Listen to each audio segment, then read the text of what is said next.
미디어유스 김수빈 기자, 지난 2024년 4월 19일 기상청이 오후 11시 27분 54초에 일본 나가사키현 대마도 북북동쪽 95km 해역에서 규모 4.0의 지진이 발생했다고 발표했다.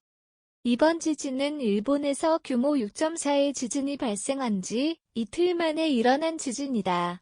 주목해야 할 점은 지진의 여파가 우리나라 경남권, 부산, 울산 등까지 확산했다는 것이다. 다행히 지진으로 인한 피해는 발생하지 않았지만 20일 부산 소방재난본부에 따르면 지진 발생 후 약 10분 동안 지진 유감 신고 40여 건이 접수됐다. 당시 X9 트위터 실시간 트렌드에 부산 지진 키워드가 한동안 올라와 있었고 부산에 거주하는 X 이용자들 역시 집이 흔들렸다, 수면 중 진동으로 인했겠다는 등 실제로 우리나라에서도 지진의 진동을 경험했음을 알 수 있는 반응을 보였다. 일본의 지진이 우리나라 경남권까지 영향을 준 이유는 실제로 지진이 일본보다 우리나라와 더 가까운 위치에서 발생했기 때문이다. 기상청이 최초 발표한 지진의 위치는 일본 대마도 북동쪽 96km 해역이었지만 실제 부산과의 거리를 측정해 보았을 때는 약 54km로 우리나라와 더 가까웠음을 알 수 있다. 이와 같은 이유로 지진의 여파가 우리나라까지 전해진 것이다. 그렇다면 기상청이 이번 지진을 국외지진으로 분류한 이유는 무엇일까?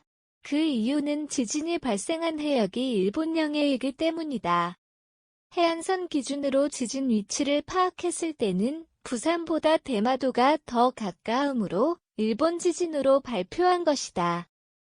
그러나 이와 같은 해명이 공공연하게 발표되지 않아 시민들의 혼란과 불만을 야기하고 있다. X9 트위터 기상청 공식 계정에 지진 속보 게시물이 올라오자 기준점이 부산이어야 하는 거 아니냐, 이걸 왜 일본 기준으로 이야기하냐, 대마도 북쪽 95km면 부산이나 울산이 더 가깝다와 같은 이용자들의 항의가 댓글에 빗발쳤다. 하지만 이런 항의에도 불구하고 아직까지 기상청에서는 별다른 공식 입장을 보이지 않고 있다.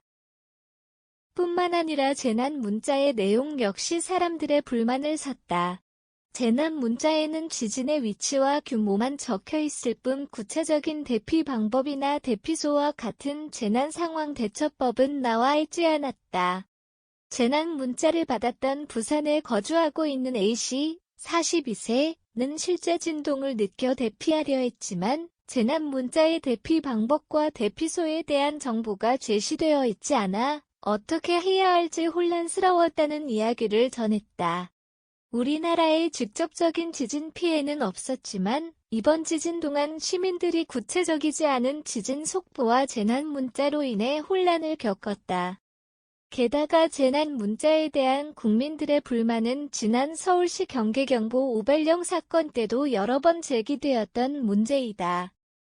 이런 현상이 반복되지 않도록 앞으로 기상청에서는 해외 지진 속보에도 우리나라와의 거리를 함께 표기하거나 재난 문자의 실질적인 활용이 가능하도록 대피소나 대피 방법과 같은 구체적인 항목을 추가하도록 개선할 필요가 있어 보인다.